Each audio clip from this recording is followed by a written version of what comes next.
A detour is now in place on the Gerald Desmond Bridge as the old connector between eastbound Ocean Boulevard and the northbound 710 freeway is now closed. Instead, motorists heading from Terminal Island to the 710 freeway going north will need to follow the detour signs. Motorists now will need to make a left-hand turn at the stoplight onto Pico Boulevard. Drive north about half a mile,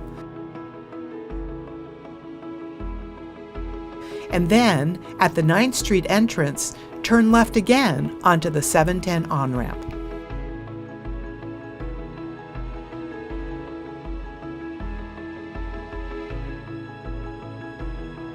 For more information on this detour and all other bridge project news, visit our website or download our mobile app.